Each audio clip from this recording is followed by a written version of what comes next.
Magandang araw po sa inyong lahat. Ako po si Miss Rose ng Soaping Tagalog 101 at ipapakita ko po sa inyo kung paano gumawa ng turmeric moringa soap.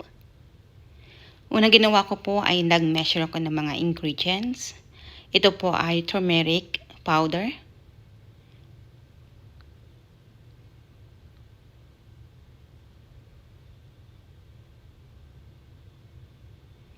at ito naman po ang moringa powder. Sa Pilipino po ay tinatawag itong malunggay.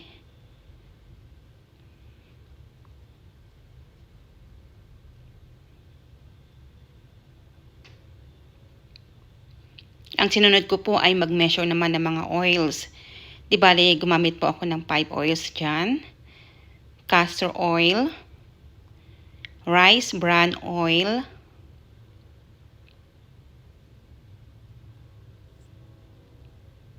ito po ay shea butter.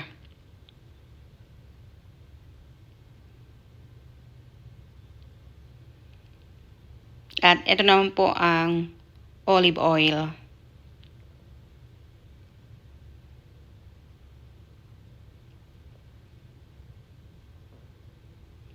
After nyan ay inagdagan ko pa po ng palm oil. Di bali po marami pong quantity ng palm oil ang ginamit ko kasi wala po akong coconut oil.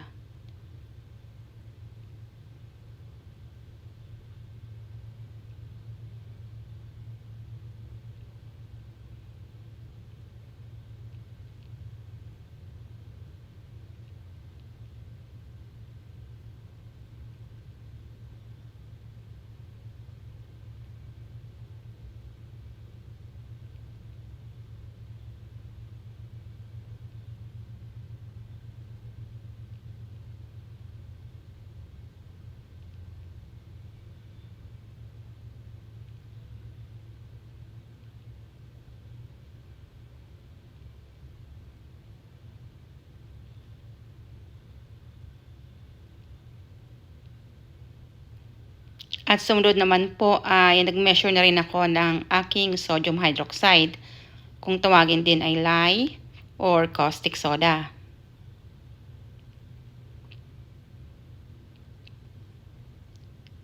Kung paano po malalaman ng measurement ng lye at ng water, gumamit po kayo ng soap calculator online. Ang gamit ko po ay soapcalc.net. Akin pong hindi ko po kasi muna gagamitin ito, kaya nilagyan ko muna po ng plastic para hindi po mag-moist. At ito na nga po, sinunod ko na ang water. Ang gamit ko po dyan ay distilled water. Pwede po kayong gumamit ng pure water or spring water. Basta wag lang pong tap water. At ito naman po ay ang paggawa ko na ng lye solution. Siya nga po pala, may mga intervals time ako dyan. Hindi yan talaga sunod-sunod.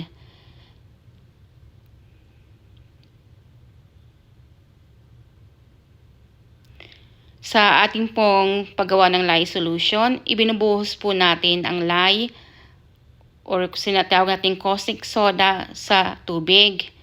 Hindi po pwedeng tubig ang ibuhos sa lye solution. Kung paano nyo po nakikita ito sa video ngayon, ganyan po dapat ang pagbubuhos ng or paggawa ng lye solution.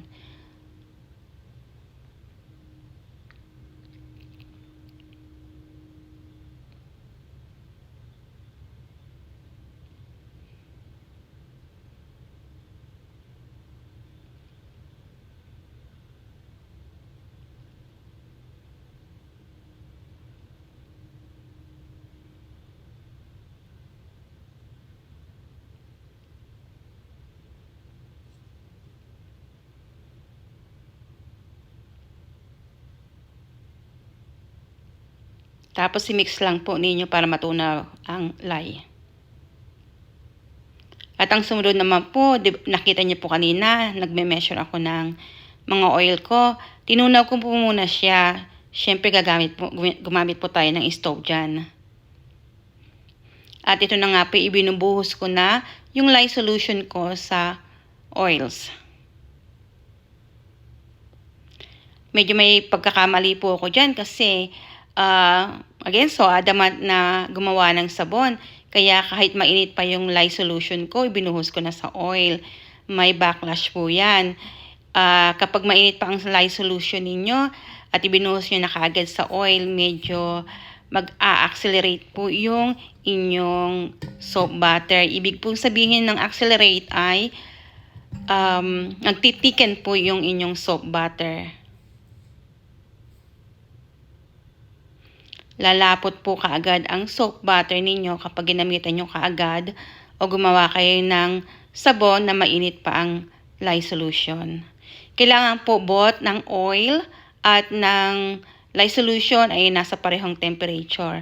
Advice ko po sa inyo na at least po nasa room temperature po ang inyong oil at ang inyong lye solution. Gumagamit po ako ng at least 75 to 85 degree Fahrenheit. At sa Celsius po hindi ko po alam, pero kasi ang gamit ko madalas ay Fahrenheit. At eto na nga po, dahil meron akong turmeric powder at moringa powder, nag-separate na ako ng soap butter. So dalawa pong soap butter ang gagawin ko. Ibig ko sabihin, yung isa ay sa turmeric at ang isa naman ay sa moringa powder. So ito na po yung sinasabi ko sa inyo dahil ako ay gumawa ng sabon na mainit pa ang lye solution ko. Lumapot po kaagad ang aking soap butter. So mapapansin niyo po yan all throughout hanggang sa finish ko po yung paggawa ng sabon. Talagang thick na po yung soap butter ko dyan. Kung ayaw nyo pong mangyari yan sa inyo, kailangan ay mag-soaping kayo, gumawa kayo ng sabon na nasa room temperature lang ang inyong oil pati lye solution.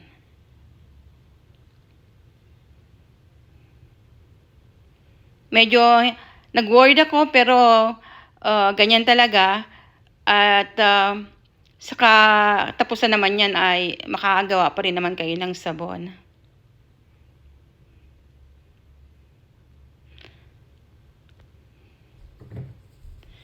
Naglagay na nga pala ako ng fragrance oil kanina. At ito na po ay binubuhos ko na yung aking moringa powder.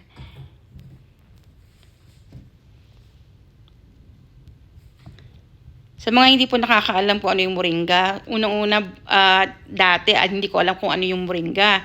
So ito po pala ay malunggay.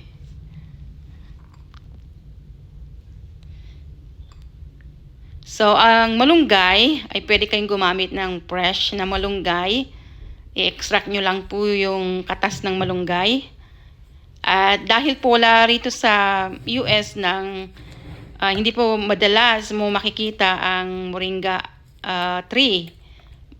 Kaya ang karamihan dito ay naka-powder na. So kaya ang gamit ko ay powder.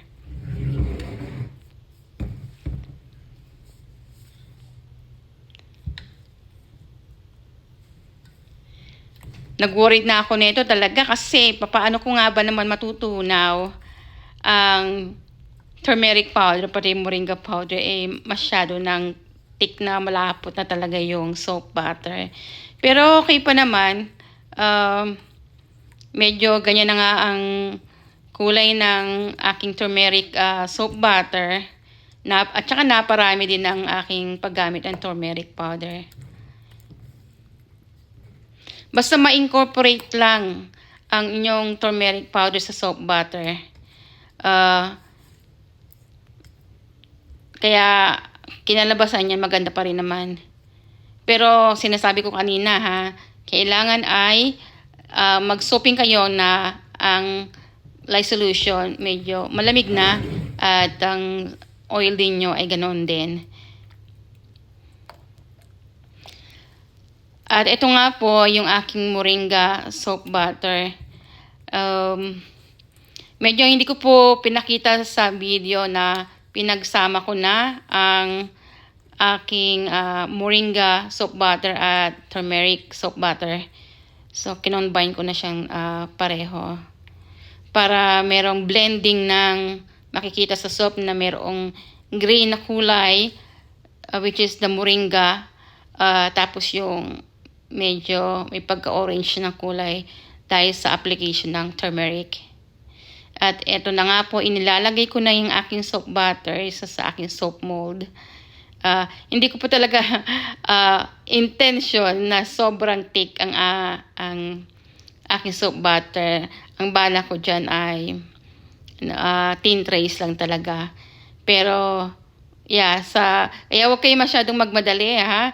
Kailangan mag-wait pa rin kayo ng at least 30 minutes hanggang sa lumamig na yung lye solution ninyo.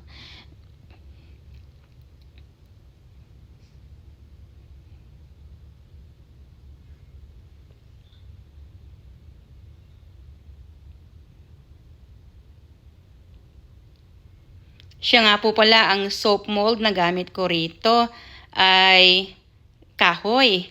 Ito kamo yung unang-una kong soap mold back in 2014 na nagsimula akong gumawa ng sabon.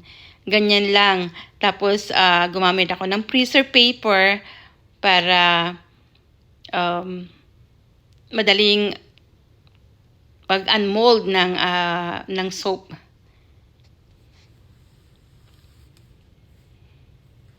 At siya nga po pala, no, kung mapapansin nyo, parang medyo yung soap butter ay maayos na. Actually po, tinaktak ko po yan. Tinaktak ko sa floor. Kasi sa sobrang thick na nga ng soap butter, medyo may mga holes na hindi nalalagyan ng sabon ng soap butter. So, ang ginawa ko po niya, tinaktak ko po talaga siya para maano yung soap butter sa ilalim.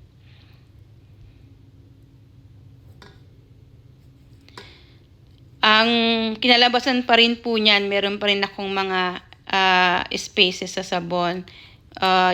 Parang tinatawag na bubble. Ibig sabihin po, may space po na hindi nalagyan ng soap butter.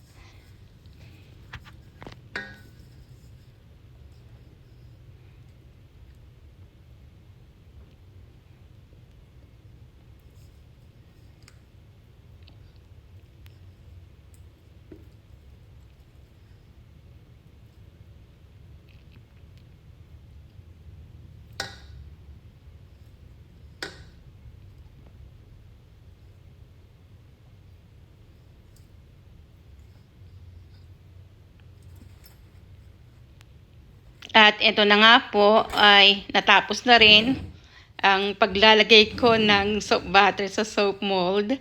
So, nagbalak ako na i-design yung top para maging smooth. Ginamitan ko lang siya ng kutsara.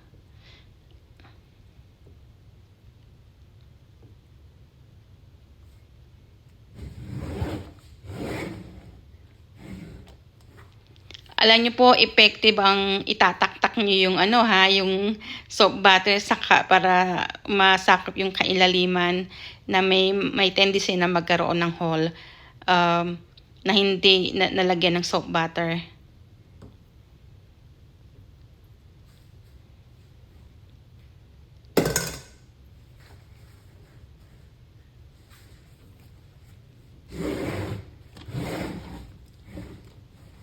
At syempre, lilinisin ko yung side para magandang tingnan lang.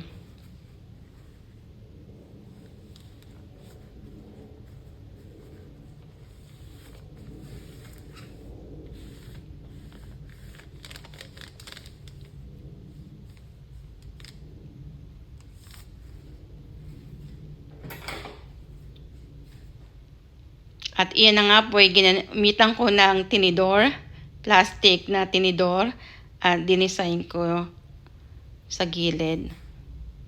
Ganyan lang. Kayo pong bahala kung anong klaseng design ang gusto ninyo.